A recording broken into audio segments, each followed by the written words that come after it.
저는 1-3섹션의 사회를 맡은 손원 변호사입니다. 반갑습니다. 새해부터 오시느라고 수고하셨는데 지금까지 이렇게 논하게 잘 듣기시느라고 정말 감사합니다. 이 마지막 섹션은 앞뒤에 마찬가지로 두 개 주제로서 발표를 하게 되어 있고요. 그 발표 내용은 첫 번째가 박영규 명지대학교 법과대학 교수님께서 권리분야 심판제의 문제점과 개선 방안, 그리고 두 번째 발표자는 배승경 부산대학교 법과전문대학 교수님인데 미래기술 발전과 지적재산권 법적 승격에 대해서 발표를 하시겠습니다. 앞에 두 섹션과 좀 달리 요번 저희들 섹션에서 발표할 주제는 상당히 내용이 좀 다른 것 같습니다. 일단 다른 것 같지만은 두 발표자의 발표를 연결 듣고 나서 토론은 한꺼번에 진행하도록 하겠습니다. 그럼 이제 순서상 먼저 박인규 교수님께서 발표 시작하겠습니다. 감사합니다. 안녕하세요. 발표를 맡은 명지대학교 박영규입니다.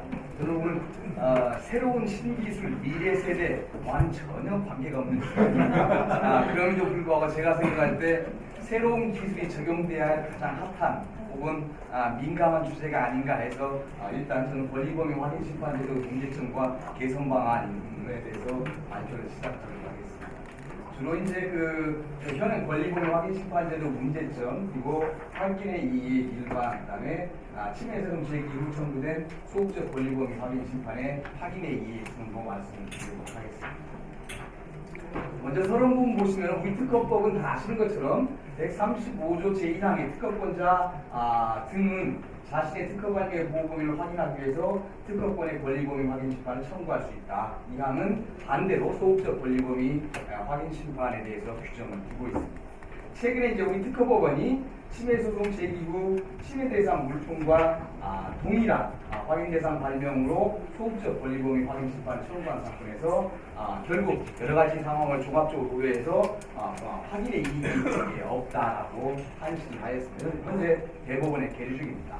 그 전에 이 특허법원 판결 이전에 대법원은 동일한 판단 대상에 관한 침해 소송에 있더라도 권리범위 확인 심판의 심결 취소소를 제기할 이익이 부정되지 않는다라고 판시를 했습니다. 이렇게 이제 그 특허법원하고 대법원 판결이 이제 있다 보니까 일부에서는 이 특허법원 판결이 기존 대법원 판결하고 배치된다, 일치하지 않는다라는 비판을 하고요. 또 다른 일부에서는 그렇지 않다. 침해소송이 제기된 후에 특히 침해소송의 변론이 종결된 후에 침해금지 청구 등의 대상이 되고 있는 물건 등등을 확인 대상으로 특정하여 청구된 소극적 권리범위 확인 심판에 있어서 확인의 이익을 부정한 첫 번째 사례로서 의미가 있다라고 평가를 하고 있습니다. 그러니까 이러한 점을 고려해서 저는 오늘 권리범위 확인 심판제도 문제점, 확인의 이익, 침해소송 제기 후 청구된 소극적 권리범위 확인 심판의 확인의 이익 순서대로 말씀드리도록 하겠습니다. 참고로 민감한 주제, 개인적으로 생각할 때 민감한 주제이다 보니까 제가 어떤 결론을 제시한다든지 이런 측면보다는 우리가 오랫동안 운영해온 현행 우리 권리범위 확인 심판 제도 문제점, 그리고 판례의 문제점에 대해서 발표를 하고요. 그 다음에 향후 만약에 논의가 이루어진다라고 하면은 이러한 부분은 좀 고려가 됐으면 한다라는 측면까지만 말씀을 드리도록 하겠습니다. 현행 권리범위 확인 심판제도 문제점입니다. 다 아시는 것처럼 우리는 쭉 보시면은 무효, 쟁송은 특허 심판의 심결, 특허법원, 대법원 이렇게 판단대로 하고 있고요. 쭉 침해 손해배상 같은 경우는 일반 법원이 판단하도록 하고 있습니다. 그럼에도 불구하고 그 중에서 침해 쟁송 중 하나인 권리범위 확인 심판은 특허 심판은 특허법원, 대법원 심결 취소 소송에 의하도록 하고 있습니다. 물론 전 세계적으로 제가 아는 한도 내에서 이 권리범위 확인 심판 제도를 두고 있는 나라는 오스트리아가 유일합니다. 오스트리아가 1800년대 말에 이러한 권리범위 확인 심판 제도를 두었고 그 다음에 그 이후에 일본이 도입하고 우리가 개수하는 식으로 이루어졌는데 그동안 그 사이에 일본은 권리범위 확인 심판 제도를 폐지하고 판정 제도로 대체한 이런 변화를 겪기도 했습니다. 제가 지금 말씀드리고 싶은 건 독일의 입법자가 당초 이 관련 규정을 도입한 취지입니다. 보시는 것처럼 사용하거나 사용하고자 하는 방법이 물건도 되고요. 타인의 특허권과 충돌하지 않는다는 점을 확인할 수 있는 기회를 제공하자라는 측면에서 도입이 된 겁니다. 원래 물론 제가 여기서 시간 관계상 오스트리아 대해서는 정확하게 말씀을 안 드리지만 이미 오스트리아에서도 이러한 그 권리범위 확인 심판 제도와 관련해서 헌재에서 2번에 걸쳐서 위헌 소송, 위헌 결정이 이루어지게 됐고요. 또 대법원 판례도 우리하고 비슷한 문제점을 드러내고 있습니다. 그다음에 또 하나만 더 나가서 말씀드리면 우리는 지금 163조인가요? 일사부재리 효력에 대해서 원칙에 대해서 규정을 하고 있는데 마찬가지로 오스트리아도 동일한 규정을 두고 있었습니다. 그러나 1970년대인가 70년대 오스트리아 헌법재판소가 일사부재리 효력 행정기관의 결정이 왜 3자에게 효력이 미치는지 모르겠다 해서 헌법 불합치 결정을 했습니다. 쭉 보시면은 권리범위 확인 심판 절차는 오스트리아 민소법 228조에 의한 확인의 소와 유사하게 쭉 보시면은 법률적으로 특허권을 침해한 여부에 대해서 명확하게 하자라는데 특징이 있는 것으로 보입니다. 다음은 이제 기존 혹은 요구되는 전압 판결입니다. 지금까지 제가 알기로 지금까지 한 제도 가지고 전압 사건이 2개 이상 나온 적은 제가 본 적이 없는 것 같습니다. 근데 현행 권리범위 확인 심판 제도는 전압 사건이 2건이나 있습니다. 보시면은 일단 진보성을 판단할 수 있는지 권리범위 확인 심판에서에 대한 대법원 전압 판결이 있고요.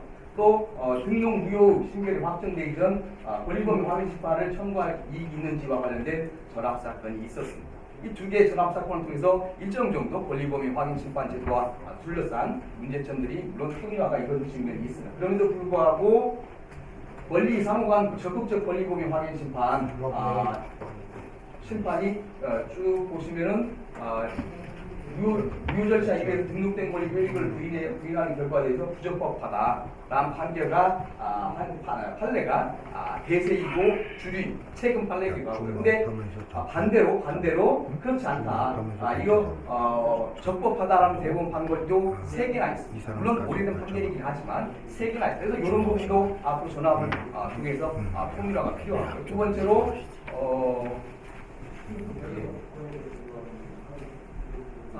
쭉 보시면은 등록된 권리가 소멸된 경우 소외 이익이 있는지 부정되는지와 관련된 대세 주류 판례는 인정되지 않는다라는 겁니다. 근데 오래된 판례이긴 하지만 우리 대법원 중에 하나가 그렇지 않다. 이 권리가 소멸된 경우도 소이익이 인정될 수 있다라는 판시한 대법원 판례가 있습니다. 그래서 이런 것도 마찬가지로 통일화가 필요한 게 아닌가라고 생각합니다. 이 다음 문제점입니다. 물론 이제 권리법 법적 성질이란 약간 일사부재 효력도 말씀드렸고요. 오스트리아 비교해서 그다음에 확인의 이익, 그다음에 자유실시 기술 항변 등등도 상당히 앞으로 해결돼야 할 과제가 상당히 많은 것으로 여겨집니다. 특히 첫 번째 제기했던 침해에서 소송 계속 중에 중복하여 동일한 내용을 판단 대상으로 하는 권리범위 확인 심판 청구를 제기하는 경우, 즉 확인의 이익이 인정될 수 있는지, 즉 특허본 판결에 대한 찬반 어떻게 정리할지 이런 부분도 문제 제기가 되고 있습니다. 확인의 이익 일반인 이런 부분들을 좀 짧게 하도록 하겠습니다. 당연히 확인의 이익과 소의 이익은 구분이 돼야 되고요. 예컨대 당사자 간의 합의가 신결 이익이 있으면 소의 이익이 없으므로 소를 각하해야 되나, 심판 단계 당사자 간의 합의가 이루어진 경우 심판청 이익이 없으므로 실체 판단 안신계는 취소돼야 할 것으로 여겨집니다.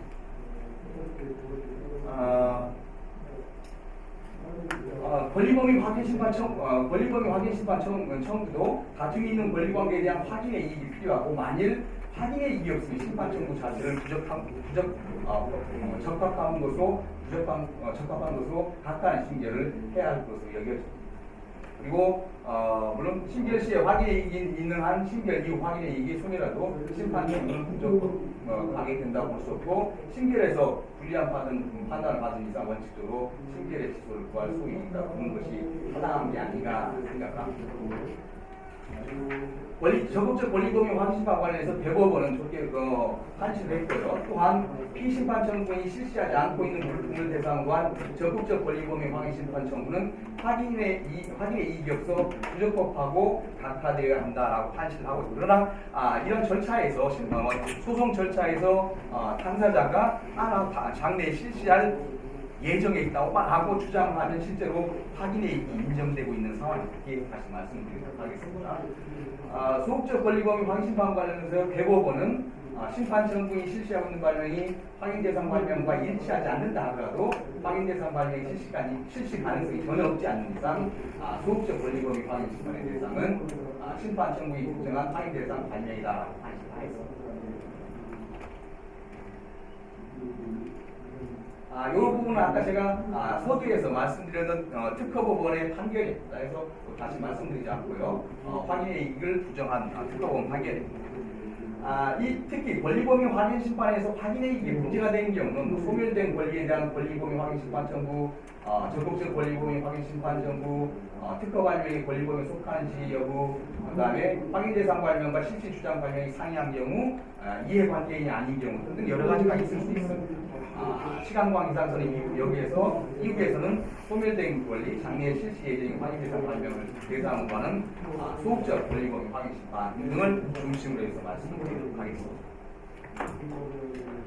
먼저 소멸된 권리에 대한 권리범위 확인심판입니다. 아까 말씀드렸지만 주로 대세적인 판례는 소멸된 권리에 대한 권리범위 확인심판 청구는 확인의 이익이 없다라고 하시고 있는데 그렇지 않은 판례도 있다고 말씀드렸습니다. 현행 특허법 133조 제2항 보시면 무효심판 같은 경우는 권리가 소멸된 이후에도 청구할 수 있다라는 점을 특허법이 명확히 하고 있지만 이 권리범위 확인심판에 대해서는 별도 규정을 두고 있지는 않습니다. 이에 따라서 적법하게 발생된 특허권이 포기, 변경 등과 같이 권리가 소멸된 이후에는 권리범위 확인심판에 확인에 있는지 여부에 관해서 다툼이 있을 수 있습니다. 대법원과 특허법원의 판단은 일단 적법하게 발생한 특허권이더라도 그 특허권이 소멸된 경우에는 소멸 이후에는 권리범위 확인의 이익이 없다는 입장을 견지하고 있습니다. 물론 반대의 판결도 아까 하나 있다고 말씀드리고 보내드립니다. 다음은 이제 장래 실시 예정인 확인 대상 발명을 대상으로 하는 경우.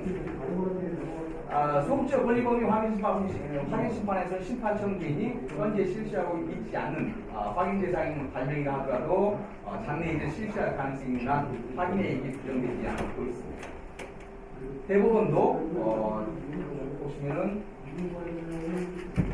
반대로 물론 청구인이 특허법원에서 변론 준비 절차에서 확인 대상 발명을 장래에 실시할 계획이 없다라고 자인한 사건에서 물론 확인의 이익을 부정하기도 하였습니다.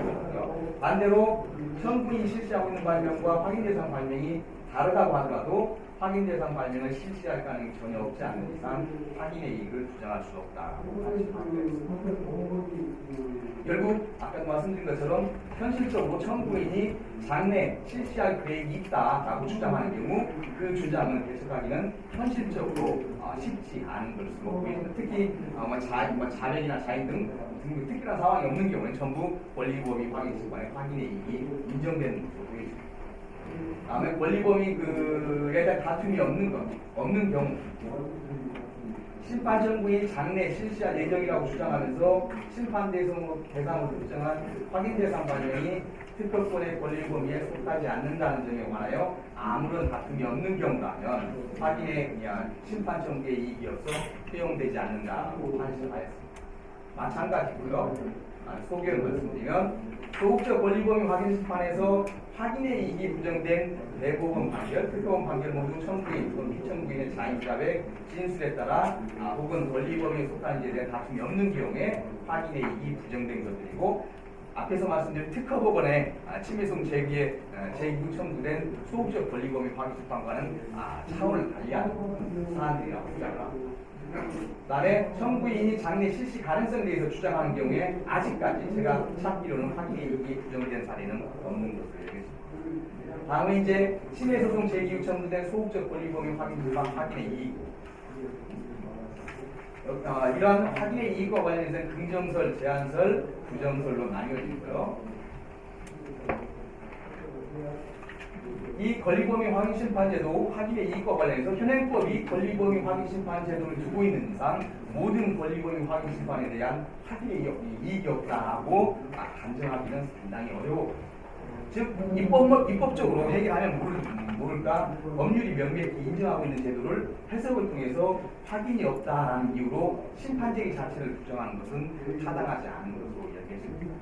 그러나 이제 침해 소송이 제기되었음에도 불구하고 별도로 권리범위 확인심판을 청구하는 경우에는 조금 나뉘어집니다. 학설이 나뉘어지고 있습니다.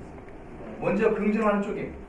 긍정하는 쪽은 물론 여러 가지 측면에서 주장 근거를 제시를 하고 있습니다. 먼저 권리범위 확인심판제도 의미와 역할 측면에서 이러한 이 권리범위 확인심판 확인의 이익이 인정이 돼야 된다라고 근거를 제시를 하고 있습니다. 먼저 심결의 효력이 제한적이라 하더라도 제도 자체의 존재를 부정할 수는 없다. 그다음에 특허법은 침해금지 청구나 손해배상 청구에 이르지 아니하고 화해가 성립하는 등과 같이 분쟁을 해결할 수 있도록 하는 취지에서 침해소송과는 별개로 입법자가 권리범위 확인심판을 주고 있다. 따라서 쭉 보시면은 이처럼 실제로도 많이 이용되고 있는데 제가 자료 보니까 2015년도에 한 심판 건수가 한 12,000건 정도 됩니다. 국내에서 소송 건수보다 훨씬 많습니다. 그래서 실제로 많이 이용되고 있는데 이런 제도인데 권리범위 확인심판의 확인의 이익을 부정해서 그 제도를 전면적으로 이용하지 못하게 하는 것은 부당하다라는 주장을 합니다. 입법 취지 측면에서 또 주장합니다. 보시면은 물론 일부에서는 심판 청구는 분쟁의 조국적 해결을 추구할 수 없고 소송 경제에 비추어 적절한 수단이 아니다라는 입장도 있는데 확인의 이익을 인정하는 입장은 하나만 보시면 확인의 이익은 심해소송 제기 후 동일한 내용 확인 대상 발표는 대상하고 쳤는데 소극적 권리범위 확인심판에 한정되는 것이 아니라 침해소송이 계속 중인 모든 권리범위 확인심판에 해당된다. 이 권리 하나에만 국한되는 건 아니다. 그래서 이걸 일반론적으로 얘기하면 어렵다. 이 주장과 다음은 제한설입니다. 제한설도 앞에 뒤에 부정설과 거의 대동 소개합니다. 그러나 이제 다만 이제 그 확인의 이익을 부정하는 경우, 부정설과 같은 배를 같지 않은데 확인의 이익을 부정하는 경우 침해소송 제기 후 언제부터 그럼 확인의 이익을 부정해야 되는지 이런 부분에 대해서 조금 이제 좀 정치하게 근거를 제시를 하고 있습니다. 물론 제기 직후부터 제한하는 방안, 소장이 송달돼서 소송 개성이 생길 때부터 제한한 방안, 일심 변론 종결 이후부터 제한한 방안 여러 방안들이 있을 수 있습니다. 그러나 일반적으로 저도 마찬가지고요. 물론 소제기 직후부터 제한하는 방안이 명확성, 예측 가능성 측면에서는 물론 바람직할 수도 있습니다. 그러나 침해 소송의 피고인 실시자가 적어도 소송이 제기된 사실을 알 수 있어야 확인의 이익을 제한하는 것에 최소한의 정당성이 확보된다. 그래서 적어도 피고인 실시자에게 소장이 송달돼서 소송 계속이 생긴 이후부터 제한하는 것이 타당하다는 주장이 많이 제기가 되고 있습니다. 다음은 부정설입니다. 부정설도 긍정설과 제한설과 마찬가지로 상당히 많은 근거들을 제시를 하고 있습니다. 먼저 이원적 관점에서요. 이 권리범위 확인심판은 중간 확인적인 판단에 불과해서 확인의 이익이 있는지 의문이다. 그 다음에 소송 절차를 지연시킬 의무도 있다. 그 다음에 상대방이 과도한 응수 부담을 지휘하는 이런 단점도 있다라고 주장합니다. 또한 침해 부존재 확인소송 관점에서 논고도 마찬가지로 제시를 하고 있습니다. 실제로 이 소극적 권리범위 확인심판은 침해 부존재 확인소송과 유사한 성격을 갖는데 구체적으로 이 침해 부존재 확인소송과는 달리 구체적으로 문제된 실시 형태와 관계에서 권리의 효력이 미치는 범위를 확인하는 한도에서 권리관계를 확정하는 제한적인 효력을 가질 뿐이다. 네. 또한 소극적 권리범위 확인심판에서는 진보성 여부를 판단할 수 없을 뿐만 아니라 권리남용 등 개인적 권리행사 제한 사항에 관해서 심리 판단할 수 없는 심리범위의 제약도 있다. 그래서 따라서 쭉 보시면은 마찬가지로 침해 소송이 제기된 이후에 실시자가 침해 금지 청구 등 대상이 되고 있는 물건 또는 방법과 동일한 물건 또는 방법을 확인 대상으로 특정해서 청구한 소극적 권리 범위 확인 청구하는 경우에도 확인의 이익이 없다고 보아야 한다고 주장합니다. 다음으로 소극적 권리 범위 확인 심판의 기능 관점에서 논거들입니다. 쭉 보시면은 소극적 권리 범위 확인 심판이 별도 행정 심판 절차에서 허용하게 되면 비용의 증가라든지 추가적인 응수 부담의 발생이라고 하는 문제점이 부각되는 반면 쭉 보시면은 분쟁을 조기에 해결할 수 있도록 도와주는 권리 범위 확인 심판의 기능을 기대하기 어려운 단점도 있다고 주장합니다. 또한 별도 심판 청구를 허용하게 되면 상대방이 과도한 응수 부담을 지게 되고 친해 소송과 결론이 상충되는 경우 사법제도에 대한 일반 국민들의 불신을 키우는 우려도 있다. 나아가 친해 소송이 제기된 이후에 소극적 권리범위 확인 심판 청구를 허용하는 경우 행정심판의 존재 이유와 기능을 존중하여 사법 기능의 일부를 행정기관에 부여한 권한 배분의 원칙에도 부합하지 않는다. 오스트리아에서 아까 제가 헌재 결정에 대해서 말씀드렸는데 당시 오스트리아 특허법은 어떻게 되어 있었냐면 권리범위 확인 심판에서 심결이 확정이 되면 침해 소송 제기하면 안 된다라는 규정을 두고 있었습니다. 그런 규정들이 이러한 권한 배분의 원칙에 부합하지 않는다라고 해서 유연 결정을 한 겁니다. 따라서 침해 소송이 제기된 이후에 침해 금지 청구 등의 대상이 되고 있는 물건 또는 방법과 동일한 물건 또는 방법을 확인 대상으로 특정해서 소극적 권리범위 확인 심판이 청구되는 경우에는 확인의 이익을 부정해야 된다라고 주장하는 게 부정설의 입장입니다. 이상으로 말씀드린 것처럼 침해 소송 계속 중의 이와 중복하여 동일한 내용을 판단 대상으로 하는 권리범위 확인 심판 청구를 제기하는 경우 과연 이를 허용할 것인지 아니면 반대로 부정해야 되는지 이런 부분은 지금 특허법원의 판결이 나와 있고 현재 제가 아는 정보의 한도 내에서 보면 아마 앞으로 대법원에 계류 중인데 아마 전합 사건도 아마 해결을 하려고 준비 중인 걸로 알고 있습니다. 그래서 앞으로 글쎄 대법원이 아마 현명하게 큰 틀에서 권리범위 확인 심판 제도의 기본 방향에 대해서 만약에 전합 사건으로 판결이 나온다라고 하면 제시해 주지 않을까 하는 개인적인 기대를 해봅니다. 이런 권리범위 확인 심판과 관련해서 필요성의 측면에서 쭉 보시면 침해 소송이 계속 중임에도 불구하고 다시 그 선결적 문제인 권리범위 확인 심판 청구의 이익을 인정할 필요성이 크지 않다. 반대한 쪽에서 이런 주장들을 하고 있습니다. 다음으로 실효성 측면에서도 보면은 침해 소송이 계속 중임에도 다시 그 선결적 문제인 권리범위 확인 심판 청구의 이익을 인정할 필요성이 크지 않다. 부정설들이 이렇게 주장을 하고 있습니다. 결국 앞으로 말씀드린 것처럼 현행 권리범위 확인 심판제도가 운영하다 보니까 여러 문제점을 안고 있다. 그다음에 소송 당사자에게 아까 박혜일 부장님 말씀하신 것처럼 소송 당사자에게 보다 신속하고 공정하며 전문적인 해결을 보장함으로써 지재권 보호 실효성을 높이기 위해서 이미 우리 민소법이 개정이 돼서 관할 집중제도가 도입이 됐다. 물론 우리 이런 부분들은 관할 집중한 아마 일본의 운영 모델을 삼아서 도입을 한 것으로 보여집니다. 그래서 이런 측면에서 앞으로 만약에 물론 향후 대법원 판결 권리범위 확인 심판과 확인의 이익과 관련된 대법원 판결도 나올 거고 앞으로 그 이후에 권리범위 확인 심판 제도 자체에 대한 논의가 분명히 있을 거라고 생각하고 그 차제에 그때 이러한 권리범위 확인 심판 제도 자체에 대한 개선해야 될 부분도 함께 논의하는 게 타당하지 않을까 이렇게 생각을 합니다. 예, 이상으로 발표를 마치도록 하겠습니다. 예, 감사합니다. 그렇습니다. 권리확인 심판 제도에 대해서 침해 소송과 대비해가지고 확인의 이익 요구를 주시면서 정리를 설명하셨습니다. 많은 분들을 인용하셔가지고 앞으로 제도 개선에 필요한 부분에 대해서 설명하셨습니다. 두 번째 발표자로서는 개성균 부산대학교 법학전문대학 교수님께서 미래기술 발전과 지식서상의 법적 상황에 대해서 알려주시겠습니다.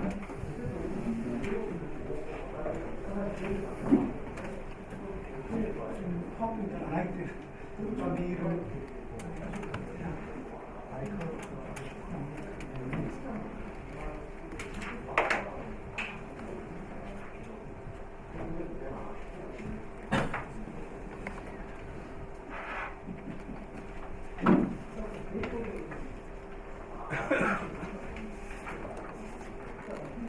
시간이 지나고 있습니다. 시작하지 않습니다.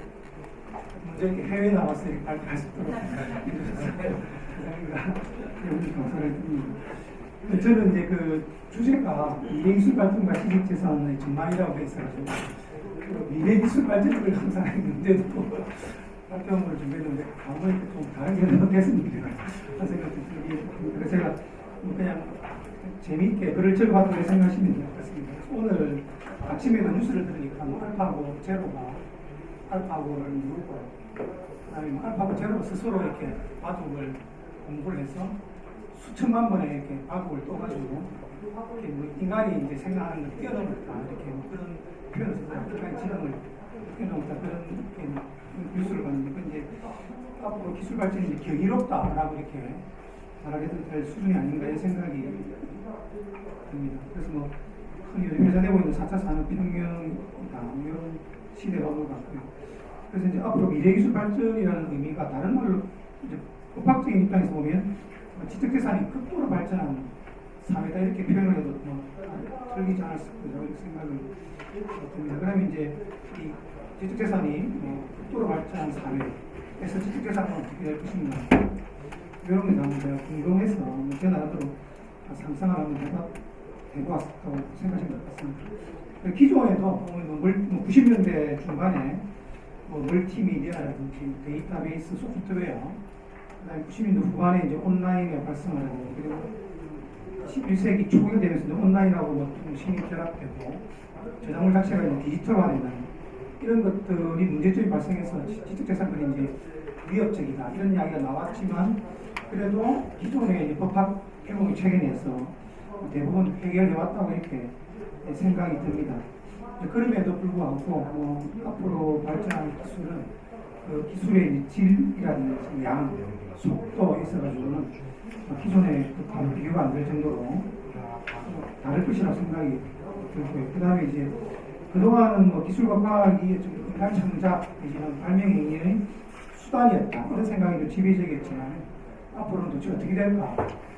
이렇게 이제 진짜 인간 생활에 위협적이다 이런 논의가 이제 진행되었습니다. 그래서 한번 그런 부분에 대해서 제가 법적 성격이 어떻게 될 수 있을까에 대해서 한번 생각이 좀 했습니다. 그래서 기존의 그 지적재산권은 다 잘 아시다시피 재산권의 하나로서 이제 민법의 소유권적인 프레임이 갇혀 있다고 이렇게 생각을 해서 메타적인 독점적인 성격이고 그다음 우리가 이제 무체재산권이다. 뭐 정신적 소유권이다, 뭐 지적 소유권이다 라고 하는 말 속에는 실질적으로 이제 18세기, 19세기에 근대 시민사회가 형성되면서 소유권은 이제 신성불같이 많은 권리다 라는 사상을 뭐 이어받았다고 이렇게 그게 이제 지적재산을 넘어가고 이렇게 말할 수 있지 않을까 생각이 됩니다. 그래서 그 뭐 우리 뭐 교과서라든지 법전의 그 체제, 체계 이런 걸 보면 뭐 권리 주체, 권리 객체, 권리 내용 권리 종류, 뭐 권리에 대한 제한, 권리에 대한 침해와 부재, 뭐 이런 형식으로 재산권의 가장 기본적인 프레임 형태로 그러니까 기본적으로 이제 구별되는 그래서 그러한 것들을 이제 법률적으로 뒷받침하는 게 이제 재산권 법정주의, 물권 법정주의 재산권의 큰 이념으로서 있고 그러니까 이게 좀 장점이 있던 게 이런 것들이 이제 권력관계 안정성이라든지 생활관계에 있어서 안정성을 주었다는 점에서는 아주 이렇게 아주 높이 평가할 수 있지 않나 이런 생각이 듭니다. 그 다음에 인간 행위에 이런 뭐 권리 주체 법정주의라든지 권리 개체 법정주의라든지 물권 법정주의 이런 것들이 규범적 행위에 대한 예측 가능성이 높다는 점에서는 아주 높이 평가할 수 있다고 생각이 드는데요. 그런데 그런 반면에 지적재산권은 산업성이 강하고 또한 권리 대상이 기본적으로 무체적이다 이렇게 그리고 권리 발휘 형태가 다양한 형태로 나타날 수 있기 때문에 기존에 이런 것들이 이제 연장서상 계속 가져갈 수 있을까 하는 의문점이 좀 있습니다. 그런데 개인적으로는 지적재산권의 특성이 뭐 여러 개라고 생각이 드는데 기본적으로 이제 소유권을 염두에 두고 좀 생각을 해보면 지적재산권이 권리 대상이 확대된다는 지적입니다. 확대, 확대 가능성이 항상 있다는 거예요. 예를 들어서 조금 약간 진정 교수님도 아이디어가 이렇게 말씀하셨지만 그 동일 유사한 것도 사실은 법에서 보호를 하지 않습니까? 동일하다고 하는 소유권에서 동일하다고 한다는 이제 이런 건 전혀 문제는 안 되지 않습니까?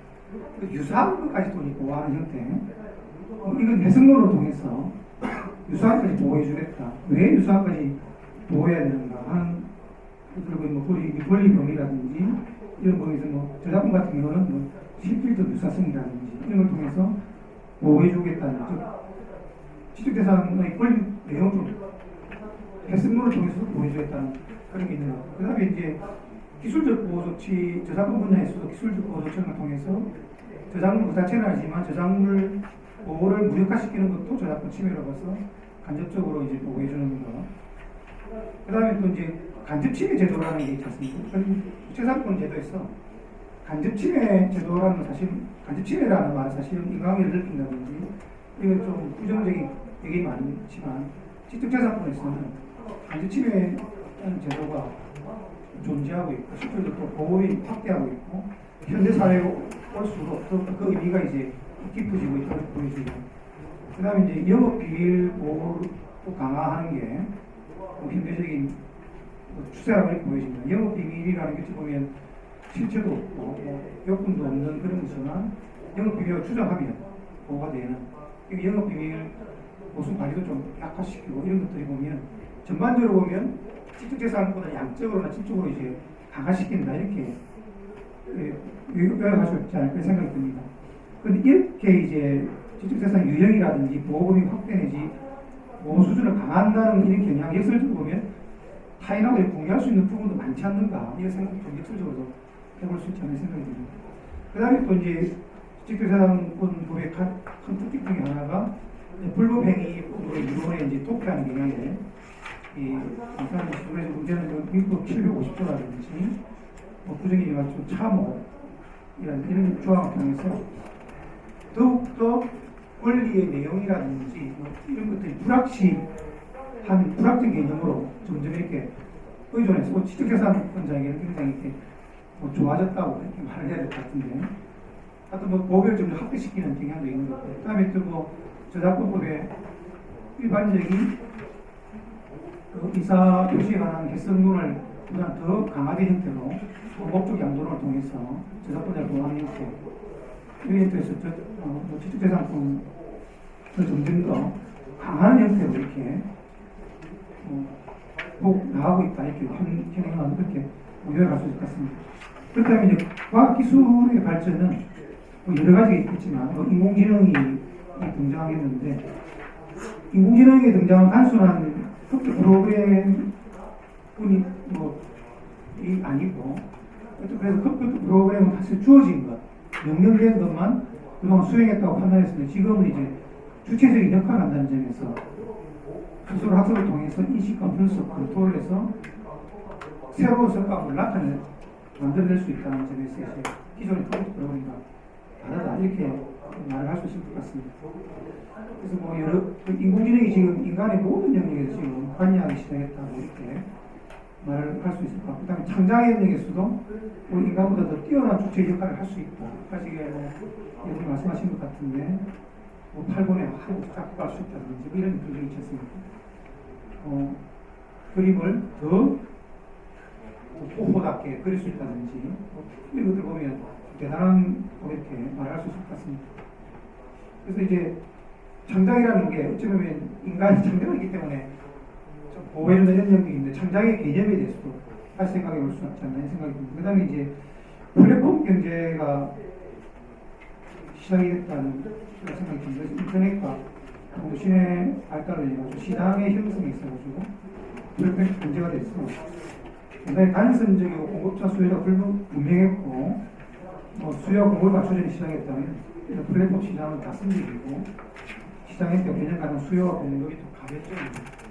가장 큰 문제는 플랫폼 경제가 이제 형성되려면 지금 여러분 잘 아시다시피 구글이라든지 아마존, IBM, 마이크로소프트 이렇게 4대 이렇게 이 플랫폼이 지금 세계 경제를 거의 뭐 이렇게 좀 영향을 굉장히 크게 미치고 있지 않습니까? 그런데 이것들이 가장 큰 특징이 과학기술과 자본이 이제 모두 장악했다는 거죠. 옛날에는 뭐 과학기술 따로 자본 따로 있는데 지금은 장악해서 아마 이런 회사들이 아마 국가 경제라는 것도 뛰어넘지 않을까. 그렇다면 이제 이 플랫폼 경제가 뭐 지적재산이라든지 여러 가지를 장악하려고 하는 이런 형태가 되지 않을까. 그래서 더욱더 강하게 통제력을 느낄 수 있다. 수요자 입장에서는 그렇게 생각하기 때문에. 그리고 또 다른 한편으로서는 또 공유경제 시장, 공유시장 경제가 이제 좀 현대사회의 흐름이 되었다는 생각이 듭니다. 그래서 제가 9월 초에 지식재산 연구에서 공유경제와 지식재산이라는 것으로 발표한 적이 있는데 그때 제가 한번 저 나름대로 생각해 보니까 공유시장 경제하고 4차 산업혁명하고 지식재산하고 거의 사촌관계더라고요. 뭐 저는 이제 공유경제가 이렇게 약간 별로 이제 부정적 생각했는데 쭉 들고 보니까 상당히 좋은 게 공유경제더라고요. 이게 보니까 저는 오히려 반시장적이고 뭐 반독점적, 뭐 반소유권적 이런 생각을 했는데 오히려 그게 아니고 시장 친화적이고 시장 교정적이고 자원 낭비를 이렇게 줄이고 오히려 뭐 과소비적인 산업 경제나 반성에 이런 의미가 있다고 이렇게 보여집니다. 그래서 뭐 잘 아시는 우버 택시라든지 뭐 에어앤비라든지 여러 가지로 이렇게 자원 고갈에 대한 반성, 뭐 이윤 창출보다는 가치 창출 이런 것에 대한 이제 기본 철학을 하고 있지 않나 생각이 듭니다. 그래서 그럼 지적재산권 뭐 이런 게 없었을까? 아무 생각에 뭐 클라우딩이라든지 이런 것도 보면 남아있는 그 소프트웨어를 이 뭡니까 데이터베이스 쓰는 거니까요. 이렇게 뭡니까 저장 공간을 쓰는 거 아닙니까? 그리고 이 중세 근대 시민사회가 형성되면서 직접 지식에 대한 공유를 하자. 라고 해서 나왔던 걸 보니까 도서관에 오더라고요. 도서관이라든지 책 대여점 같은 것들. 이런 것들 때문에 공유경제의 원시적인 형태가 아닌가 이런 생각이 들더라고요. 그렇다면 뭐 공유시장 경제라든지 뭐 지적재산 이런 것들은 멀리 있는 뭐 견원지간이 아니고 가장 가까이 있는 뭐 사촌간이 아닌가 이런 생각을 좀 해봤습니다. 그럼 이런 이제 사회적 경제 변화라든지 과학기술의 변화가 일어나면 시장은 어떤 법적 성격 변화가 일어날까 일어날 수 있다는 생각이 해봤는데 그다음에 이제 그럼 계속해서 물권적 성격의 이걸 지적재산권이 유지할 수 있을까? 즉 소유의 개념을 전제로 하는 나의 근거에 있어서 분명히 구별해가지고 자본주의 시장 경제 질서의 한 축을 이루었던 이런 이제 물권적 성격을 계속 유지할 수 있을까? 그리고 이제 현대 사회가 할수록 이제 소유의 개념보다는 이용의 개념이 더욱더 강화되는 시기고 뭐 자원의 낭비를 없애자 이런 것이기 때문에 이러한 것들이 유지될 수 있을까?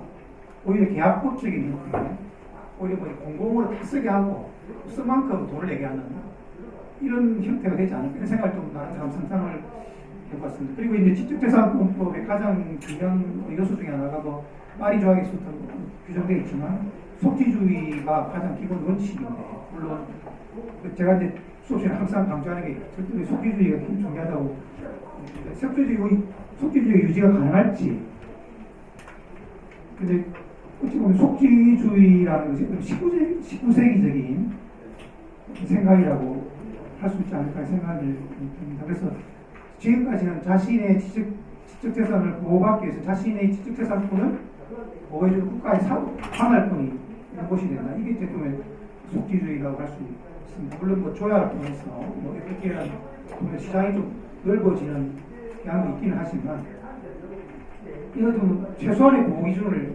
제시하고 있다라고 이렇게 보입니다. 그래서 아마 속지주의는 과거에 교통수단이라든지 국경선에서 같은 것에 이런 걸 전제로 하는데 현대사회는 그렇지 않지 않습니까? 지금도 뭐 직구도 하고 여러 가지 다양한 방법이 있어서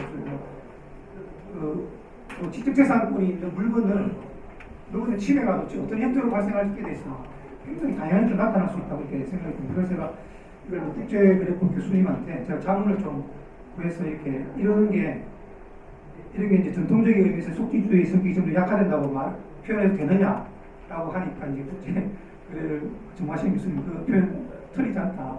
제가 이제 긍정을 받는 속지주의 원칙이 좀 약화될 가능성이 많다 이렇게 말씀드렸습니다. 그다음에 이제 중요한 것이 이제 이런 과학 기술이 발전이 되면 그동안 지적재산권의 보호의 정당성이 과연 있을까? 그 다음에 이제 왜 보호해야 되는 것에서 관점이 이제 여러 가지 이론이 있는데, 그 다음에 가장 대표적인 게 자연건설이라든지, 해결의 소유권론 이런 게 있는 것 같습니다. 그래서 제가 이제 이걸 작성한다고 조금 쓸데없이 이게 시간을 많이 좀 했어요.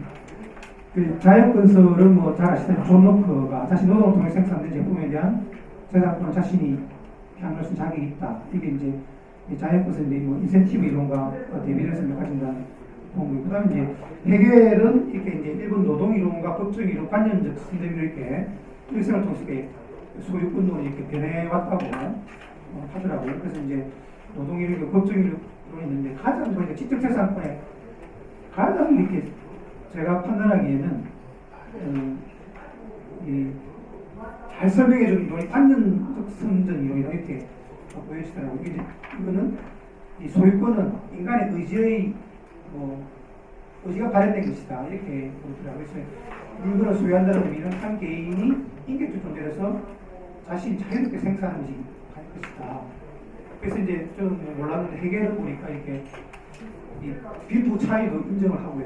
공유 같은 거 좀 이렇게 싫어하고 뭐 이렇게 했더라고요. 그래서 이제 뭐 자연건설이든 뭐 해결 소유권이든 뭐 칸트의 또 다른 이론이든 이런 것들을 보니까 휴머니즘이라는 인간주의 상상 내지는 자연인격의 소중함을 이제 기본적으로 전제한 것이 아닌가 이런 생각을 해봤습니다. 그렇다면 기존에는 이런 이 지적재산권이 인간의 자연인격의 발현이다 보든지 뭐 노동을 통해서 했다든지 하여튼 이렇기 때문에 보호해줘야 되는데 지금은 기계가 만들었는데 왜 보호해줘야 되느냐 그래서 그러면 지적재산권이라는 게 과연 뭐 필요할까? 아까 우리 신조 교수님 디지털 저작물 이게 간단히 뭐 내재적 표현을 보여야 되느냐 뭐 이게 이제 뭐해야 되지 않습니까? 그럼 저작권이 꼭 필요할까 이런 생각이 좀 들기도 하거든요. 사실은 그동안은 이런 이론들이 사실은 계속 유지될 수 있을까 하는 좀 의문이 들긴 들더라고요.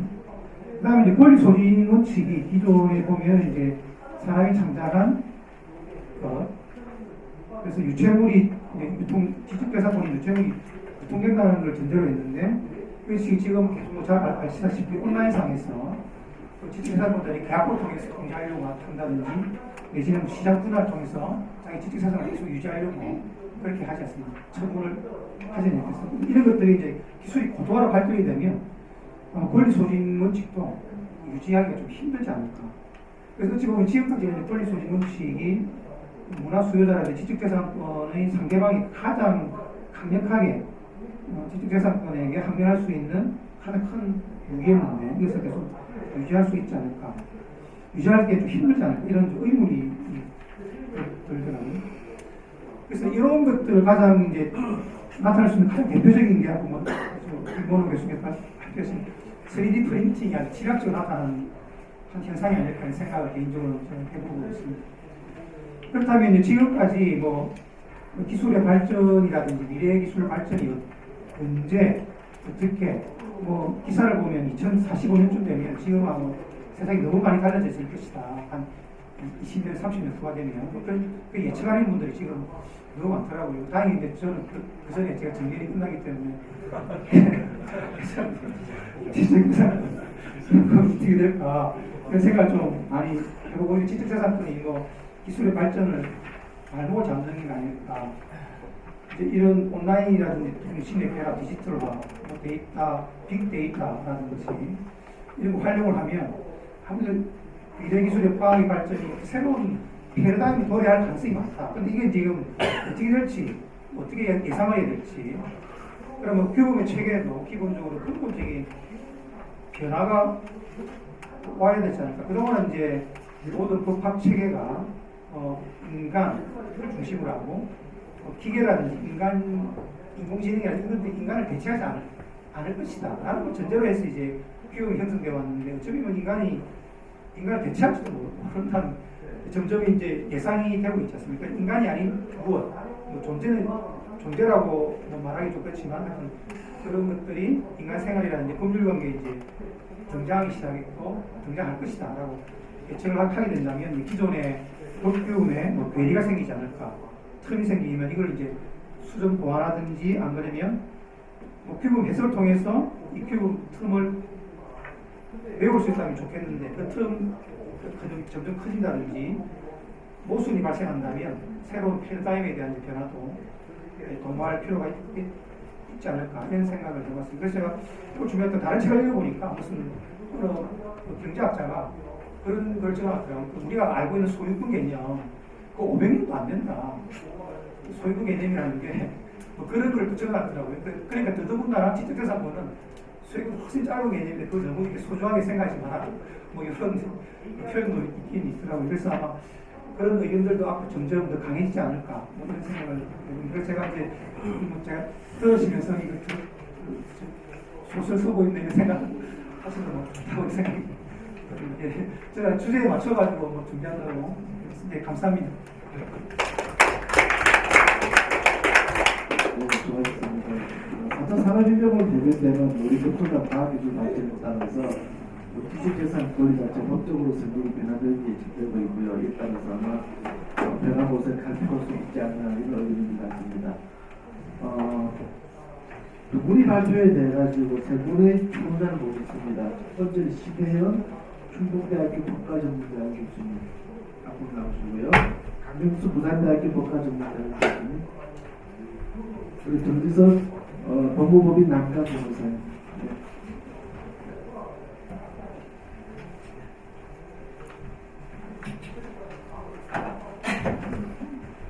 제 섹션의 두 가지 발표 내용이 완전히 좀 다른 것 같지만은 교장께서는 표에 구애받지 마시고 조금 각각에 대해서 호응하는 학문에 대해서 자유롭게 돌아가 주시기 바랍니다. 순서는 제가 발표드린 그 순서대로 신 교수님께서 문제 해주시고요. 네, 이제 드디어 마지막에 자리로 넘어가고 있는 것 같습니다. 박영민 교수님 그리고 계승균 교수님 발표 너무 잘 들었습니다. 21세기 지식정보화 사회에서 국가경쟁력을 키우기 위해서 지식재산이 무엇보다 중요하다는 것은 이제 특히나 저희는 한이 공감하고 있는 사실입니다.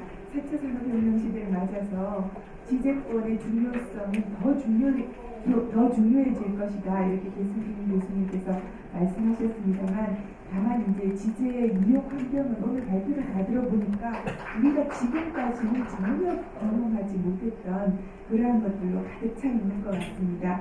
지재권법의 역사는 과학기술 발전에 따라서 큰 변화를 한 차례씩 겪어왔고 에드원 교수님께서는 코페르니쿠스적인 변환이 있었다 이런 데까지 말씀을 해주셨습니다. 3D 프린팅 기술 개발되고 활용이 이제 보편화되면은 지재 침해 가능성도 그만큼 많아지고 이제 그래서 지금 이 상황이 어디선가 많이 겪어봤던 것 같다는 생각을 했는데 아마 MP3 파일들이 이제 공유되기 시작한 그 시대를 떠올리게 하는데 다만 그 당시는 굉장히 문제가 심플했고 저작권법의 개정이라든가 여러 가지 노력으로 말미암아 해결이 일단락은 된 것 같습니다. 그런데 지금 우리가 맞닥뜨리고 있는 문제는 디자인이라든가 특허 이런 문제가 함께 고려해야 되고 훨씬 복잡한 문제가 발생할 수 있다는 점에서 차이가 있는 것 같습니다.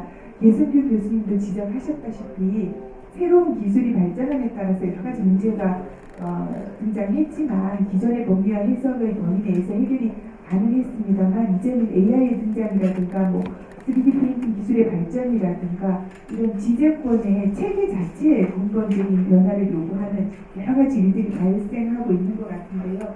특허법이 그러면 어떤 식으로 설계가 되었는가 생각을 해보니까 19세기 기계와 화학 같은 공업을 중심으로 설계되었죠. 그래서 유형적인 물건으로 구현되는 기술의 보호에 이제 초점이 맞춰왔던 것 같은데 과연 특허 제도가 현 시점에서도 여전히 유효한 것인지 의문을 불러일으키는 것 같습니다. 디지털 그 시대를 맞아서 유형적인 물건을 중심으로 설계된 특허법의 체계에 근본적인 변화가 요구되는 것은 아닌지 발명의 정의 규정, 간접 침해, 업으로서의 실시, 더 나아가 특허권을 물권에 준하는 독점권으로 설계하는 것이 과연 4차 산업혁명 시대에 여전히 바람직한 것인지 좀 생각해 볼 필요가 있는 것 같습니다. 아까 교수님도 말씀하셨다시피 4차 산업혁명 시대를 맞아서 절대적인 개념이라고 생각했던 소유권도 소유에서 공유의 축으로 이동하고 있는 것 같은데 그렇다면 과연 이 4차 산업혁명 시대에 지식재산권을 중물권으로 보호하는 것이 바람직한 것인지 이에 대한 그 계승규 교수님의 견해를 듣고 싶은데요. 앞으로의 방향성은 어떻게 되어야 될 것인지에 대해서도 함께 여쭙고 싶습니다. 그에 대해서 이제 제가 떠오르는 에피소드가 하나 있어서 잠시 말씀을 드리면, 과연 유형적인 것과 무형적인 것이 무엇일까? 제가 대학 들어갔을 때 처음 샀던 물건이 있는데 지금 생각하니까 참 철이 없었던 것 같습니다. 공업용 카시오 전자계산기를 샀었는데요. 그때 그 값이 보통 일반 회사원 첫 월급의 절반이 넘었습니다. 그런데 그거를 샀는데 지금 며칠 전에 서랍을 정리하다 보니까 그게 나오더라고요. 근데 지금 여러분 혹시 전자계산기기 가지고 계신가요? 어떤 분은 안 가지고 계신다고 이렇게 고개를 저으시는데 정말 안 가지고 계신가요? 지금 핸드폰 앱 속에 누구나 전자계산기를 다 가지고 있잖아요. 그래서 이런 과연 유형이란 무엇인가, 무형이란 무엇인가, 좀 그런 근본적인 물음이 또 던져지는 것 같은 생각이 들고요. 그 다음으로 이제 권리범위 확인심판 제도에 대해서 이제 너무 이렇게 잘 정리해 주셔가지고 이해가 많이 되었는데, 정말 찬성과 반대 견해가 첨예하게 몰입하고 있는 것 같습니다. 교수님께서는 워낙 첨예하게 견해가 대립되는 분야라 본인의 결론은 구체적으로 말씀 안 하시겠다 이렇게 말씀을 하셨는데, 제 개인적인 견해로는 지금 아까 발표해 주셨다시피 현실적으로 너무나 큰 역할을 담당하고 있다는 점, 그리고 오늘 발표를 다 들어보니까 우리 정말 불명확성의 시대를 살고 있는 것 같습니다. 그렇다면 이러한 시대에 권리범위 확인 심판의 중요성은 오히려 더 커질 수밖에 없지 않나, 또 이런 생각이 들어서 효율적인 운영 방안을 좀 심도 있게 논의하는 것이 필요하지 않을까, 그런 생각이 들고, 그와 같은 의미에서 박인규 교수님 오늘 발표는 무엇보다도 의미가 있었던 것 같습니다. 박인규 교수님께 물론 이제 발표하시면서 그 답이 나왔다고 생각은 들지만, 현재 상황에서 권리범위 확인 심판이 가지는 가장 큰 문제는 무엇인지, 그리고 이를 해결하기 위해서는 어떤 방향성으로 나아가야 할 것인지, 거기에 대한 질문을 드리는 것으로 제 토론을 가져가도록 하겠습니다.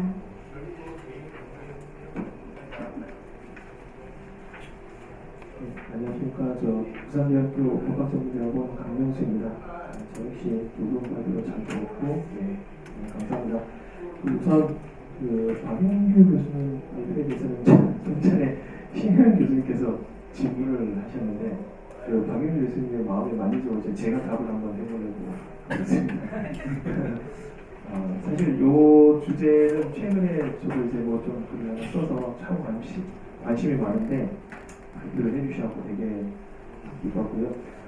결론적으로는 제가 생각하기에 현재 권리범위 확인 심판 이러한 수많은 논의들이 나오는 가장 근본적인 문제는 그 권리범위 확인 심판에 대한 기속력을 인정하지 않기 때문입니다.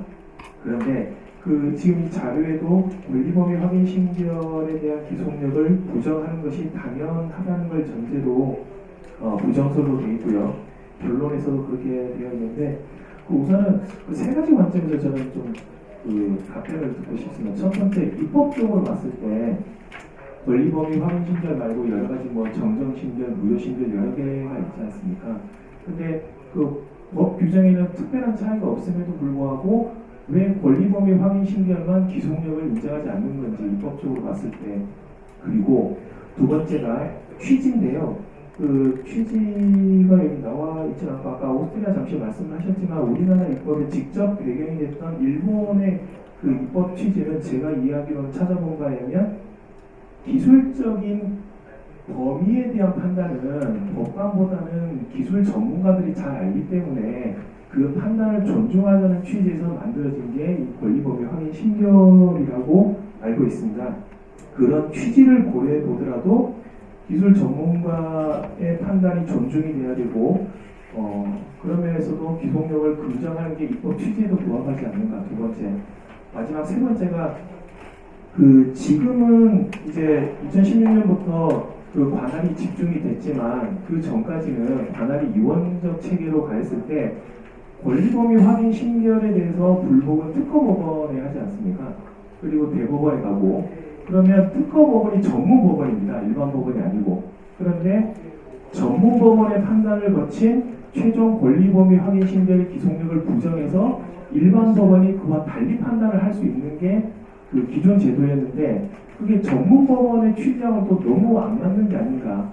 나는 이제 세 가지 관점에서 봤을 때는 제가 보기에는 권리범위 확인 심결의 기속력을 인정하는 게 맞다고 판단이 되는데 여기에 대한 교수님의 의견을 한번 여쭤보는 것으로 하겠습니다. 그리고 이승현 교수님 그 참신하고 새로운 그 발표 내용이셔가지고 뜻대로는 건 없고 다만 그 아까 그 신지혁 교수님이랑 앞에 타임에서도 그런 걸 느꼈었는데 저희가 이제 지재권 하면 그리고 이제 새로운 기술 발전 이렇게 하면 3D 프린팅도 마찬가지고 아까 아이디어 저술 그 표현도 그렇고 뭐 할 것인지 말 것인지 이렇게 일도 양단적으로 자꾸 판단하니까 되게 어려운 것 같은데 만약에 앞으로 이렇게 향후 기술 발전에 따라서 수많은 창작물이 만들어지고 또 이제 그 과정에서 인간이 아닌 어떤 기계의 역할들이 많이 나올 수밖에 없는 상황이라면 지금과는 조금 프레임을 달리해서 그러니까 자유롭게 좀 누구나 쓰게 하고 그래서 침해는 아니되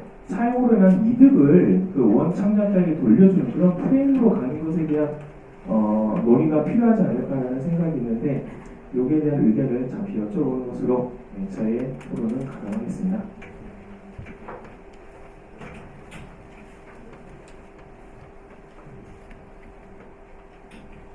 안녕하세요. 정지석 변호사입니다.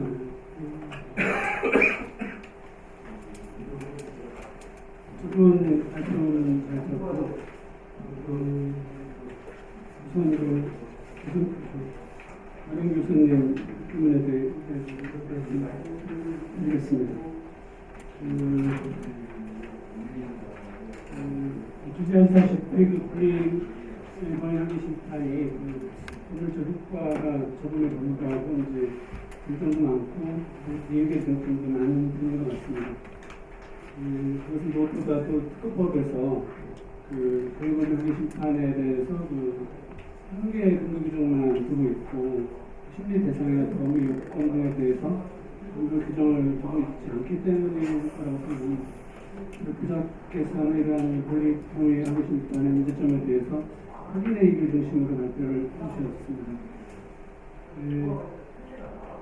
구현하면 이제 발표자께서는 권리범위 심판이 확인이 이익이 문제되는 경우로 이제 소멸된 권리에 대한 범위 심판 청구, 권리의 권리에 대한 적극적 권리 범위 심판 청구 등을 말씀을 해주셨는데요. 이제 권리 대 권리에 관한 적극적 그 권리범위 심판은 대부분이 이제 선등록 특허권자가 후등록 특허권자를 상대로 제기하는 적극적 권리범위 심판의 경우 그와 같은 권리범위 심판이 허용될 수 있는 가 있는지에 대해서 등록 무효 절차 이외에서 등록된 권리의 효력을 부인하는 결과가 적법하다 이렇게 이제 하고 있는데 그럼 이 부분은 확인의 이익 문제는 아닌 거 아니에요. 확인의 이익을 부정한 게 아니라 특허제도 본질에 관한 문제라서 이제 적법하다고 하고 있는 것이 아닌가 그런 생각을 해봤습니다. 그 밖의 문제에 대해서는 학자에게 대체로 공감을 하기 때문에 특별히 말씀드릴 게 없고 권리범위 심판제도의 존폐론과 관련해서 관할 집행에 관한 내용이랑 그다음에 허가 특별제도로 인한 권리범위 심판 이용 증가 가능성에 대해서 간단하게 말씀을 드려보겠습니다. 우선 이제 해지론 입장에서 들고 있는 주요한 논거에 하나가 아까 말씀하셨듯이 이제 기속력이 인정되지 않는 결과 침해 소송과 사이에서 상이한 결론이 발생하게 되는 경우 결국 그 심판의 결과가 무의미하게 되는 게 아니냐 이런 것 같습니다. 이제 부작께서 결론 부분에 지적을 하셨듯이 민사소송법 개정으로 침해 소송의 항소심 관할이 법원에 전속됐기 때문에 이런 상황에서는 이제 이 문제는 어느 정도 해결될 수 있지 않나. 같은 법원에서 전문 법원에서 하기 때문에 달라질 가능성이 적어지는 게 아닌가 그런 생각을 좀 해봤습니다. 그리고 복지학과 관련된 문제입니다만 한미FTA에서 여기에서 이제 약사법 개정으로 중지제도를 후레들차 중지제도 이게 됐다고 하는데요. 2015년 3월 15일부터 이제 허가특혜용제도가 본격적으로 시행이 돼서 신약 특허권자는 국제약 판매 금지 제도를 활용하기 위해서 적극적 권리공유하는 심판을 이용할 수 있게 되었고, 국제약 개발자 제약회사는 우선 판매권 획득을 위해서 소극적 권리공유하는 심판을 이용할 수 있게 된 점을 알고 계실 겁니다. 이의 신청을 하고자 하는 특허권자는 침해 소송이나 적극적 권리공유하는 심판을 제기할 수 있고, 우선 판매권 획득을 하고자 하는 국제약 개발자는 특허무효 심판이나 소극적 권리공유 심판을 제기하도록 이제 법에서 되어 있는데, 비용이나 절차면에서 어려움이 있는 침해 소송이나 무효 심판 대신에 권리공유하기 심판을 이용하지 않겠느냐 이런 말씀들이 있습니다. 실제로도 이제 그런 얘기 많이 되고 있다고 그런 것 같습니다.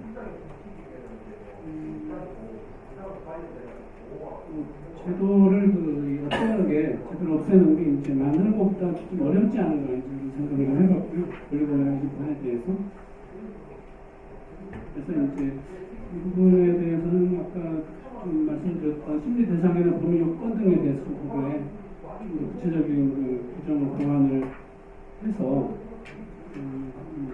당초에 분쟁의 간이한 해결의 입법 취지를 살리신 방향으로 이제 개선하는 게 좋겠냐 그런 생각을 좀 해봤습니다. 조성균 교수님 그 부분에 대해서 말씀드리겠습니다. 그 부분에서 이제 권리 대상의 확대, 불법 행위론의 도피 경영, 법적 양도론 등 지적재산권 권리 특성에 대해서 말씀해 주셨고, 그리고 이제 인공지능의 등장, 플랫폼 경제, 공유시장, 변화된 환경 속에서 지적재산권의 객관적 성격을 유지할 것인지, 실질적 유지가 가능할지, 재산권 보호의 정당성이 있는지, 권리 소지 원칙이 유지될지 등에 대한 그 내용을 좀 흥미있게 들었습니다. 발표자께서 차관하고 계신 분들이 방송량을 방대해서 각각에 대해서 의견을 말씀드리기가 좀 어렵고, 제가 평소에 이제 관심을 갖고 있는 논점을 중심으로 두세 가지만 말씀을 드리겠습니다. 그래서 불법 행위론의 도피 경향에 관해서 내용은 잘 아시는 내용, 이제 부정정된 것도 사목이 이제 신설이 됐는데,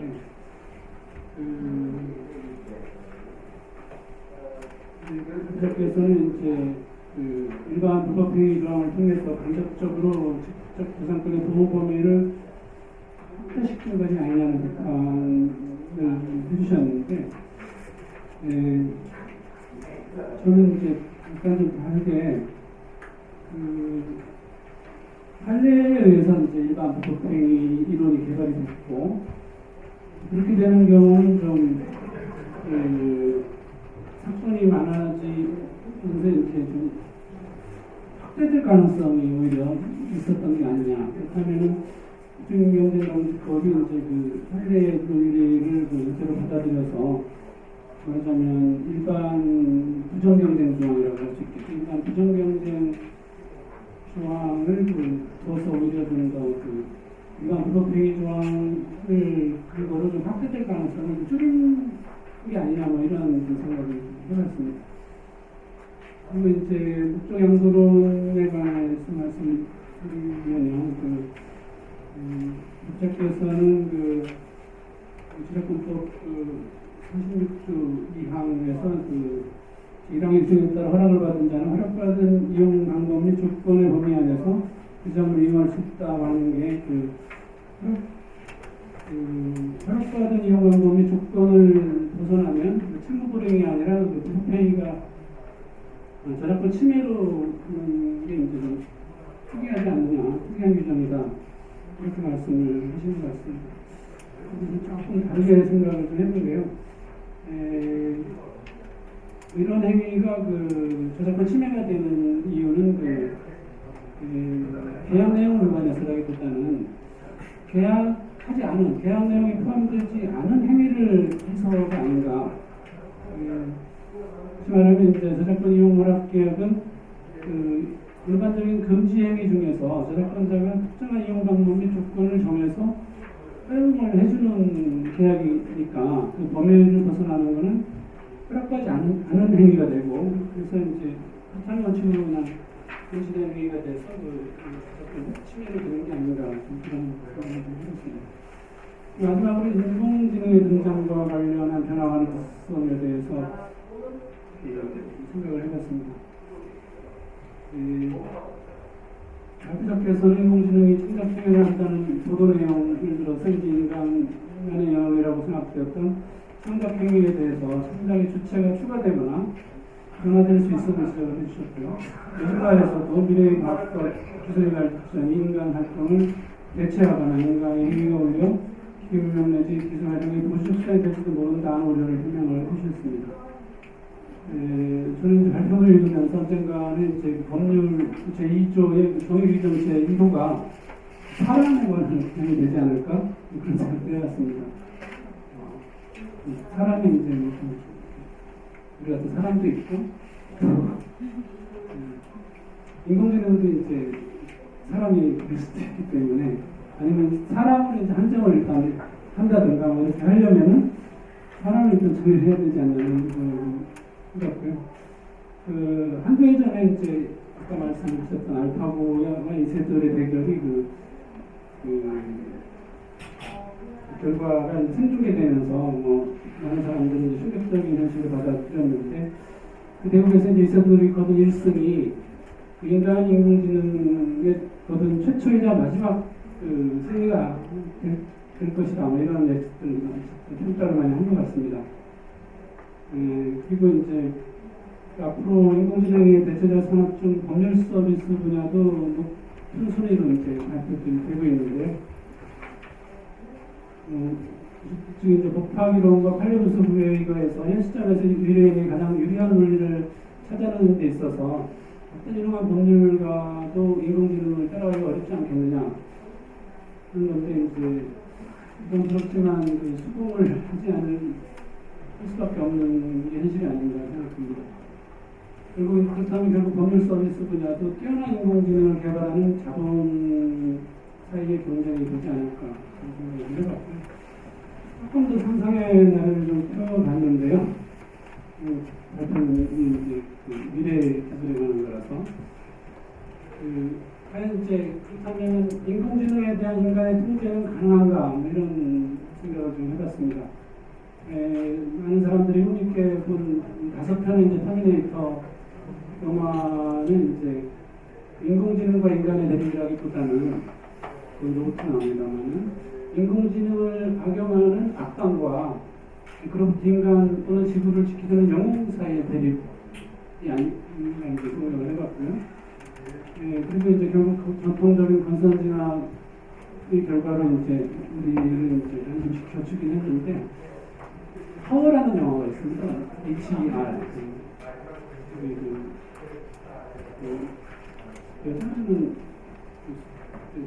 여성의 이제 품격 같긴 한데 어쨌든 허라는 영화가 있는데 그 영화를 보면 혹시 보신 분이 있을지 모르겠습니다만 그 영화를 보면 이제 인공지능이 인간과의 상호작용 속에서 스스로 발전을 해서 인공지능끼리 상호작용을 하고 결국 인간으로부터 떠납니다. 떠나서 인공지능 사회를 만드는 것은 상상을 마지막 부분이 그렇게 되는 것 같은데, 그러니까 이렇게 이제 고도로 그러니까 인공지능은 이제 합리적인 사고를 하도록 설계가 됐기 때문에, 근데 인공지능이 발전하면 발전할수록 인공지능 입장에서 인간을 보면은 굉장히 인간은 불합리하지 않습니까? 행동이, 사고도 그렇고. 일단 인공지능 관점에서 볼 때 이런 인간을 그냥 둬도 되는가 이런 생각을 하게 될 것 같습니다. 인공지능이 결국에는 이제 그러니까 인공지능을 조종하는 인간과 인간이 대결하는 게 아니라 인간을 떠나 스스로 사고하는 인공지능과 인간이 이제 대결을 인공지능이 인간을 없애려고 하지 않을까 그런 생각을 좀 해봤습니다. 과연 이걸 이길 수 있을지 좀 걱정이 됩니다. 이상입니다. 대표자분께서 지금 여기에 대해서 자막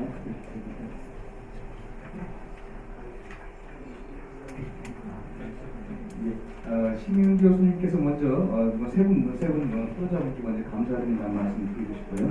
신윤 교수님께서 우리 권리범위 확인 심판의 효율적 운영관 그리고 이 운영상에서 가장 큰 문제점이 무엇인가 그다음에 그 개선 방안 이렇게 질문을 하신 것 같고 그다음에 또 우리 강명수 교수님께서 이게 그 기속력을 인정해야 되는 게 아닌가 이렇게 이제 질문을 하셨는데 그래서 제가 개인적으로 이게 묶어서 대답하는 게 좀 빠르지 않을까라고 생각을 합니다. 먼저 그 기속력에 대해서 말씀을 하셨는데 강명수 교수님께서 인정을 해야 된다. 분명히 국내에 있습니다. 기속력을 인정해야 된다는 게 예를 들어서 소송경제 법적 분쟁의 감소를 위해서 필수적이라는 점을 근거로 기속력을 인정해야 된다. 또는 침해소송법원을 구속하도록해서 권리범위 확인과 효율성을 높일 필요가 있다. 이런 기능도 분명히 있습니다. 근데 반대로 행정청이 당의 특허권 등의 의미를 보충 해석한 행정처분이며 근데 그 결론이 민사소송이 침해소송을 기속할 이유도 없다. 반대로 이런 견해도 있고요. 그 다음에 이 기속력을 인정해서 공고하는 것은 재판을 받을 권리를 침해할 우려도 있고 나아가 위헌의 여지까지 있다. 반대견도 있다는 말씀을 드립니다. 그리고 좀 어떤 측면에서 절충적 입장에서 좀 권리범위 확인 심판의 법적 성질을 권리관계 확정이라고 보는 대법원 판례 입장에 따라서 궁극적으로 아예 특허법을 개정을 해서 침해소송에 대한 법적 구력을 좀 분명히 하자 이런 견해도 있습니다. 근데 제가 좀 본 논문들의 좀 다수는 아직 제가 세보지는 않았습니다만 다 느낌상 다수는 기속력을 인정한다라고 하면 특허관행 침해 여부에 대한 법관에 대해 재판받을 권리 우리 헌법 27조 1항 침해하고 또 그래서 헌법에 위반된 여지가 있다라고 보는 게 기속력을 인정하자라는 견해보다는 조금 다수 논문이 그런지는 모르겠습니다만 숫자만 봤을 때는 다수가 아닌가 이렇게 생각을 합니다. 그래서 말씀하신 것처럼 신행 교수님께서 말씀하신 것처럼 제가 생각할 때 이 권한 분배에 어디까지 입법자가 정할 건지 이게 가장 핵심이고 앞으로 논의 과정에서 가장 중점적으로 다뤄야 될 이런 문제가 아닌가 이렇게 생각을 합니다. 그다음에 이제 그 기술적 범위 이제 말씀하셨는데요. 맞습니다. 권리범위 확인 심판제도 좀 더 기술 전문가한테 한번 권리범위 확인 받는 게 상대적으로 덜 기술 전문가인 법관에게 판단을 받는 것보다는 좀 더 효율적이지 않을까라는 취지로 도입한 건 동의를 합니다. 근데 아까 이제 오스가 제가 말씀드렸는데 그 판정을 받는데 맨 처음에 아까 말씀드린 것처럼 오스티아 일본 가서 우리로 이제 개수가 됐는데 오스티아 입법자 그러니까 좀 근원을 따라가다 보면은 오스티아 입법자는 이거 실시하고 있는 거 아니고 앞으로 실시할 거 자기가 실시하려고 하는데 이게 앞으로 어떻게 될지 명확하지 않으니까 공공기관에서 한번 확인을 받아보는 취지로 이렇게 도입한 걸로 알고 있습니다. 똑같습니다. 일본도 판정제도로 변경을 했는데 판정제도 도입 취지도 마찬가지로 기술 전문가 즉 권리범위 속한지 여부 판단을 당사자들이 하는 것보다 용이하지 않다 해서 권리 등록을 한 특허청 기술 전문가한테 받아보도록 하자. 이게 취지는 제가 생각할 때 권리범위 확인 심판이나 판정제도나 그게 다르지 않다고 생각합니다. 그 다음에 이제 아까 정기석 변호사님께서 우리 이제 권리범위 확인 심판에 선권리자가 후권리자라고 상대로 해서 권리범위 확인 심판, 적극적 권리범위 확인 심판하는 건 좀 특허권 본질에 가깝고 제도 자체에 확인의 이익과는 좀 거리가 있는 게 아닌가라고 이제 말씀을 해주세요. 근데 반대로 우리 대법원 판례는 반대로 후권리자가 선권리자를 상대로 해서 소극적 권리범위 확인 심판 청구하는 건 인정을 해줍니다. 근데 제가 생각 물론 이제 본질도 관련이 됐겠지만 제가 생각할 때는 무효 심판 우리 그 이제 법원에서는 무효 심판 제도하고 권리범위 확인 심판 제도 양립을 위해서 좀 어떻게 보면 절충적 입장에서 이렇게 운영을 하고 있는 게 아닌가 이런 생각을 해봅니다. 네, 이상으로 마치도록 하겠습니다. 잘 경신해 주셔서 질문해 주셔서 감사드립니다. 신혜 교수님께서 아마 뭐 앞으로 과학기술 고도로 발전한 사회에서 주권적 성격, 19세기적인 특허법이 이제 21세기에도 맞을까, 기계 문명이 더 고도로 발전했을 때그 법적 성격이 어떤 방향으로 나갈까 하는 질문하고, 그 다음에 이제 강민수 교수님께서 뭐 자유롭게 이용해서 뭐 고상한 형태로 이용한 만큼 형태로 잘 그렇게 말씀을 해주셨는데, 뭐 기존의 개념, 기존의 이제 지재권의 개념이 주물권적 성격이라는 개념은 보통 침해를 전제로 나의 기술, 나의 것에 대한 침해를 전제로 그 구제를 어떻게 받을 건가, 그리고 이제 거의 다 실시를 어떤 형태로 나의 허락을 받는다, 이런 기본적으로 사적 소유권 개념을 뒷받침한 그런 개념입니다. 그래서 이 기계가 서로 이렇게 발전하면, 뭐 저도 개인적으로는 공유경제처럼 이렇게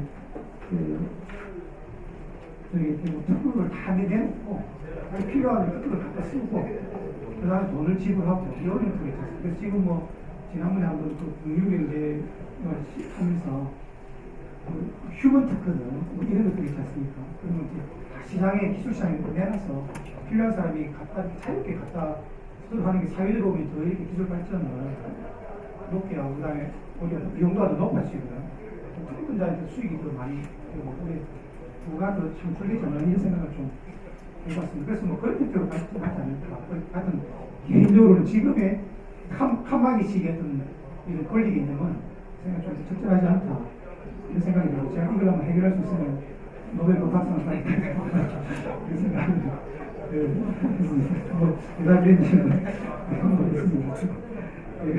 그다음에 정기석 변호사님께서 블루베리로 이 도피에 대해서 참혹을 해서 이렇게 한 것이 오히려 축소한 것이 아닌가, 뭐 이런 부정경제 행위에 사실 이제 참혹이라든지 이거 750도 가는 이유가 이제 제 개인적으로는 그 일반 국민들이 이거는 이제 뭐 저작권 뭐 상표권 부경법 어디에도 침해가 아니라고 알고 있는 대표님들은 국민법 750조에 해당된다 라고 하면 사실은 일반 국민들 행위에 있어서는 불안전한 거죠. 그러니까 그 저작권법이나 뭐 부경법이나 상표법에 해당되지 않으면 일반적인 법 수범자 입장에서 이거 허용되는 행위다 라고 계산을 하고 한번 알고 행위해야 될 텐데, 나중에 알고 보니까 이제 750조에 타인의 저작권 그 조항에 침해를 때리게 되면 오히려 이제 반사적으로 지적재산권을 광범위하게 보호해주는 것에 대해서 물론 뭐 지적재산권 입장에서는 좋은 거지만 다른 수법자에서는 좀 불안정한 것이 아닌가, 그런 점에서 제가 이제 도피라기라도 뭐 도피라는 게 지금 이제 가서 도움을 받는 이런 의미니까요. 뭐 그런 데서 제가 이제 말씀을 드린 거고, 참혹이 어찌 보면 좀 더 이제 구체화된 이제 블루뱅이 여기 그걸 사실 일반 조항이지 않습니까? 사실은 그런 의미 말씀드린 거고, 목적 양도론도 실질적으로 또 105조니까 이사표시 해석하는 조항에 따라 위해서 영화를 상영해라고 했으면 이게 뭐 텔레비전 상영하든 뭐 비디오로 상영하든 다 괜찮을 텐데, 저작권법의 계약에 따르면 아니 텔레비전으로만 해라. 그럼 텔레비전으로 하든 뭐 비디오로 하든 영화를 상영하든 다 상영하는 건 똑같지 않습니까? 민법을 해서 보면 그게 묵시적 이라든지 뭐 이건 어느 정도 사회적으로 상명이라는 게 다 모습될 수 있다라고 해석해야 되는데, 저작권법은 그렇지 않으니까 제 생각은 저작권 침해, 그런 계약 위반이 아니고 이제 저작권 침해라고 하는 게 저작권자를 강화시키주는 그렇게 제가 말씀을 드리는 거고요. 그 다음에 인공지능의 분량에 들었으면 창작 주체의 변화라든지 아까 헐 영화에 말씀했으면 통제가 가능할까, 그런 건데, 제가 요즘 이제 이걸 준비하다 보니까 제가 이상 과학 공상 이런 부분을 많이 보는데, 68년도에 미국에 간 무슨 컴퓨터 있지 않습니까? 그 컴퓨터보다 우리가 들고 있는 스마트폰이 100만 배가 우수한 계산 능력을 가지고 있다고 그러더라고요. 지금 모든 인간들이 이만한 지금 이 스마트폰이 만들어가지고 그걸 뭐 그렇다고 이렇게 설명이 나오더라고요. 그리고 보니까 그 인공지능이 인간을 통제할 수 있을까? 최근에 저를 보니까 그건에서 봤습니다. 그래서 지금 뭐 그 영국하고 미국에서 지금 인간의 의식을 정보화시켜가지고 이걸 클라우딩하는 기술이 곧 될 것이다. 라고 이렇게 뭐 한 10년 내로 될 것이다. 그동안 이제 내의 능력은 이제 접근이 없다. 시의 능력이라고 했는데 그렇지 않고 이 정보화시키는. 그래서 뭐 내외 흐르는 이제 수액을 이렇게 연구해가지고 알고 있는 정보를 이제 정보화시킨다는 거죠. 의식이 아니고 뭐 그런 식으로 해서 이제 뭐 로봇화시키는 이런 나오긴 나오더라고요. 그 정도로 하고 있습니다.